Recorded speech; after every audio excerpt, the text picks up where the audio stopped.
She thought he was just another customer, but when her anger boiled over and she poured hot coffee on him, his next words turned her world upside down. "I own this restaurant." The breakfast rush at Ellie's Diner in Louisville, Kentucky, was in full swing.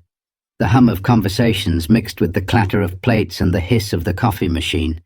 It was a scene of organized chaos, a symphony of busy mornings.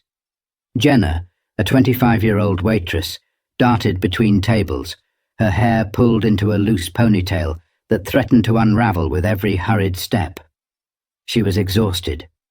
Her shift had started at dawn, and the sting of yet another rude customer was still fresh in her mind.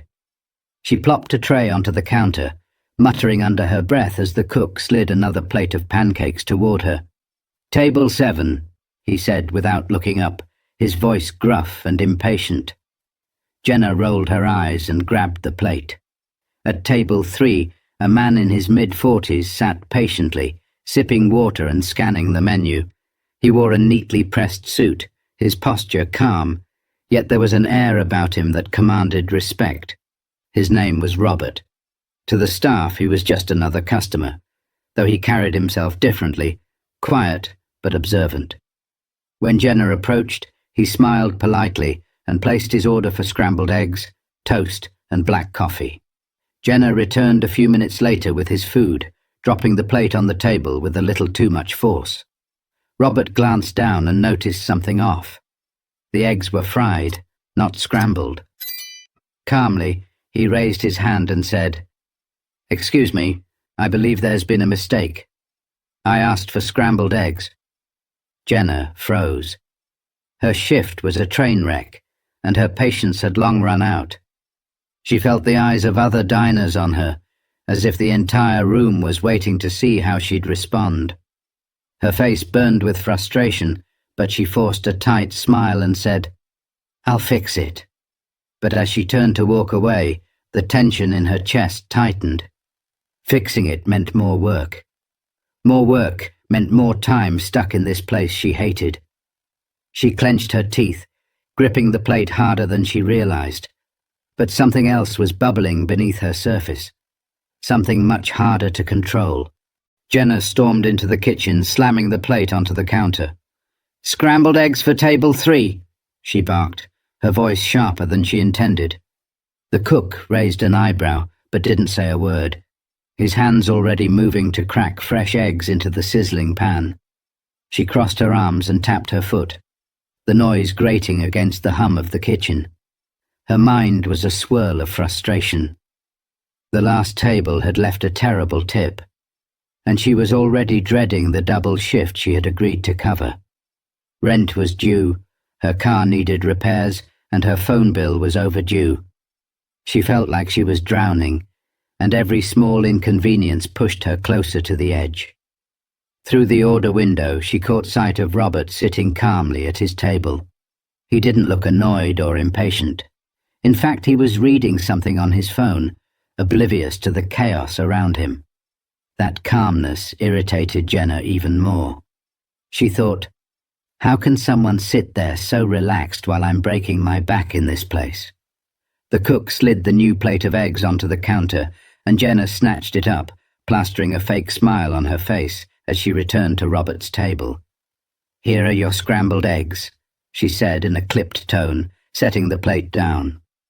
Robert looked up at her and nodded politely. "Thank you," he said, his voice kind. But Jenna couldn't bring herself to reply. She turned sharply, and as she walked away, her frustration simmered to a boil. Moments later, Robert raised his hand again. This time Jenna hesitated. She didn't want to turn around, but she could feel the heat of his gaze. When she finally approached, he said, "I hate to bother you again, but the coffee is lukewarm. Could I get a fresh cup?" Her heart pounded in her chest. It wasn't his request that set her off. It was everything else. The bad tips, the rude customers, the endless hours. His polite tone only added fuel to the fire. Her grip tightened on the coffee pot in her hand, her vision narrowing as she leaned in, trying to keep control. But the room around her started to blur. and what happened next would change everything. Jenna stood there, gripping the coffee pot so tightly her knuckles turned white. Every ounce of frustration she had suppressed that morning came rushing to the surface, raw and unfiltered. She could feel the weight of the diner's chaos pressing on her shoulders, but now it wasn't just frustration, it was anger. And Robert's calm demeanor was the spark that ignited it. Before she could think, before she could stop herself, she tilted the coffee pot forward. The steaming liquid poured out, splashing across the table and onto Robert's face. The room fell silent. The clatter of dishes stopped. The low hum of conversations vanished. Every set of eyes turned toward the scene unfolding at table 3. Robert jolted back, his hand instinctively reaching for his face as the coffee burned his skin. His chair screeched against the floor as he stood abruptly, his calm composure replaced with stunned disbelief. "What the hell is wrong with you?" he said, his voice sharp but controlled, as if he were trying to process what had just happened. Jenna froze, the pot still in her hand. The realization of what she had done hit her like a freight train. Her face went pale, and her mouth opened to apologize, but no words came out. The enormity of her actions left her paralyzed. Customers whispered, and a few gasps echoed through the diner. The manager, a man named Carl, rushed over, his face a mix of anger and panic. "Jenna! What did you do?" he barked, grabbing the coffee pot from her trembling hands. Robert stood tall, his suit stained with coffee, his expression unreadable. He wiped his face with a napkin, and the diner seemed to hold its breath. Then, in a low, deliberate tone, he said, "You clearly don't know who I am." Jenna's heart sank further into her stomach. There was something about the way he said it, calm yet commanding, that made her knees weak. She couldn't move, couldn't speak. All she could do was stare at the man she had just humiliated. The silence was deafening, and the weight of the moment pressed down on everyone in the room. But what Robert said next would leave everyone stunned, and Jenna completely shattered. Robert straightened his tie, his eyes fixed on Jenna. The room felt like it was holding its collective breath, waiting for what he'd say. "I own this restaurant," he said, his voice steady but sharp, cutting through the thick silence like a knife. Jenna's knees nearly buckled. The words hung in the air, heavy with meaning. She blinked, trying to process what she'd just heard. "You... what?" she stammered, her voice barely audible. "I'm Robert Gaines," he said, gesturing to the diner around them. "The one who signs your paycheck. The one who keeps the lights on in this place. And the one you just poured coffee on." Gasps rippled through the room. Customers exchanged wide-eyed glances, and the other waitstaff stood frozen in place, unsure of what to do. Carl, the manager, looked as though he wanted to crawl under a table. Jenna's mouth opened, but no sound came out. Her thoughts raced, but they all collided into one overwhelming realization. She had just poured coffee on her boss. She felt the weight of every choice she had made that morning, every frustration she had let build, crashing down on her. I didn't know," she stammered, tears welling in her eyes. "I'm so sorry. I didn't mean to." Robert raised a hand, silencing her. "You didn't know," he repeated, his tone measured but firm. "And that's supposed to make this okay?" Jenna wanted to disappear. The enormity of her mistake was unbearable, but Robert wasn't finished. He turned to Carl, his expression unreadable. "Get her out of here," he said quietly. Carl hesitated, his face pale. "Robert, maybe we should—" "Now," Robert said, his voice firm. Carl nodded, motioning for Jenna to follow him toward the back. She stumbled, her legs like jelly, as she made her way to the staff area. The room buzzed with low murmurs as she disappeared, leaving Robert standing there, his suit still damp, his face unreadable. But Robert's calm exterior masked something deeper, an internal battle raging beneath the surface. And what he decided to do next would leave everyone questioning what it truly means to lead with dignity. Jenna sat in the cramped break room, her head in her hands, the enormity of her mistake crushing her from all sides. Her manager, Carl, stood awkwardly by the door, unsure of what to say.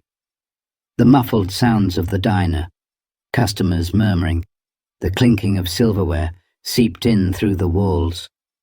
She felt like the entire world was outside, talking about her. "Jenna, Carl began, but his voice trailed off. He wasn't sure what to say. Finally he muttered, "You messed up. Bad." Tears streamed down Jenna's face as she choked out, "I didn't mean to. I lost it." Carl shook his head. "That doesn't matter now. You poured hot coffee on the owner of the diner. I don't know how you come back from that."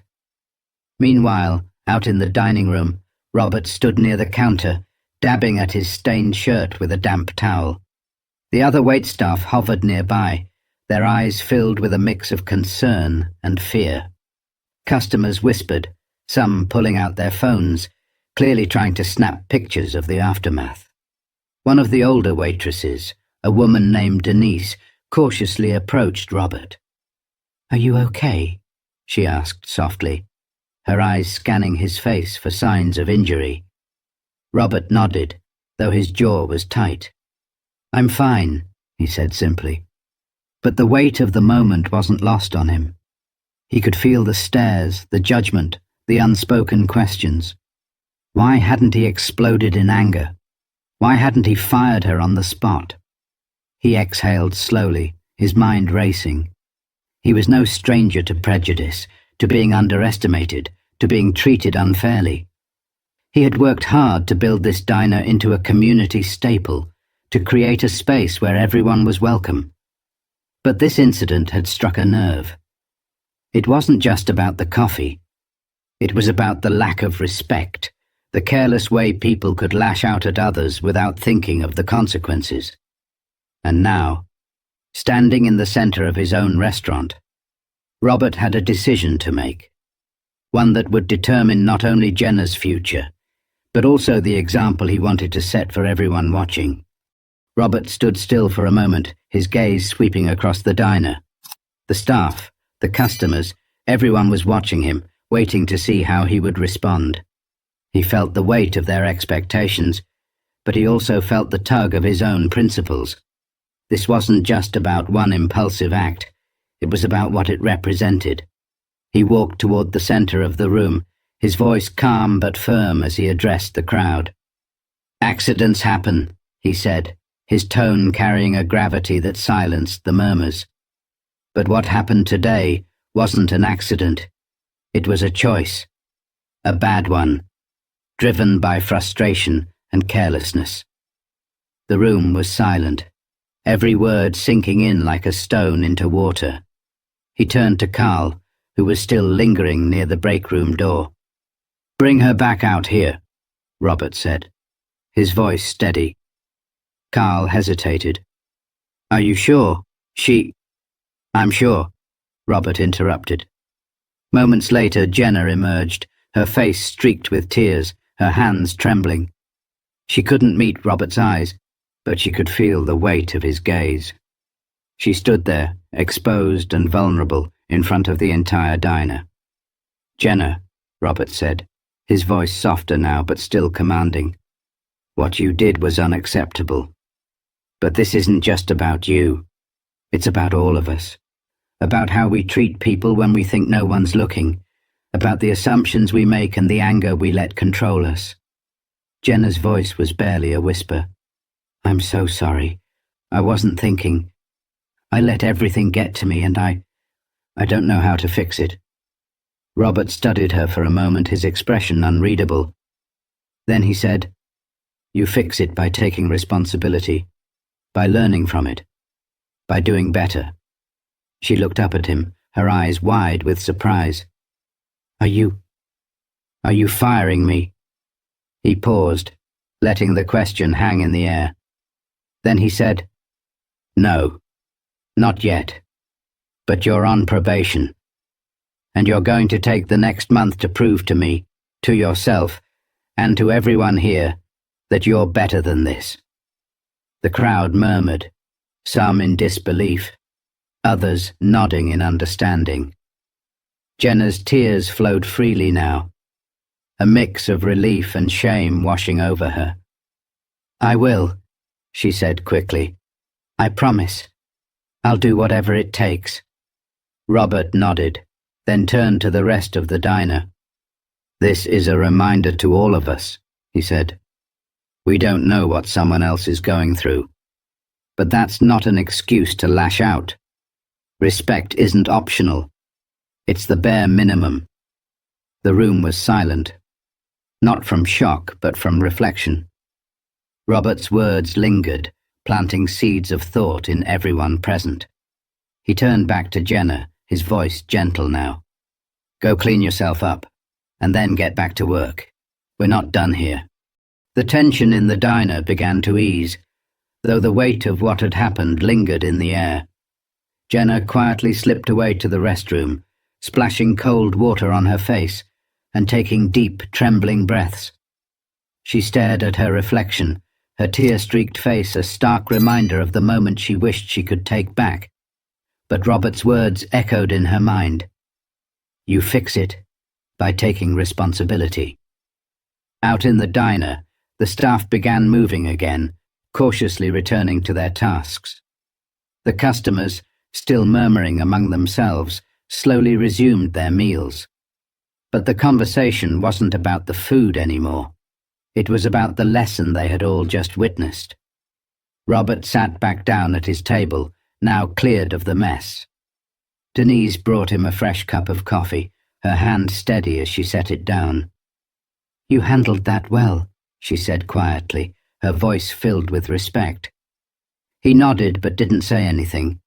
His thoughts were elsewhere, reflecting on the incident and the broader implications. He didn't just want to run a successful diner. He wanted it to be a place where people treated each other with dignity. Today had been a painful reminder that such values couldn't be taken for granted. They had to be actively taught and lived. When Jenna returned to the floor, her movements were slower, more deliberate. She approached Robert cautiously, her voice soft but steady. "Thank you," she said, "for giving me a second chance. I won't waste it." Robert looked up at her, his expression unreadable for a moment. Then he nodded and said, "Good. Now get back to work. And remember, every interaction matters." The rest of the day passed with a renewed sense of purpose in the air. Jenna worked harder than she ever had before. Not out of fear, but out of determination to make things right. The staff rallied behind her. The customers seemed more patient. And for the first time in a long time, the diner felt like a true community.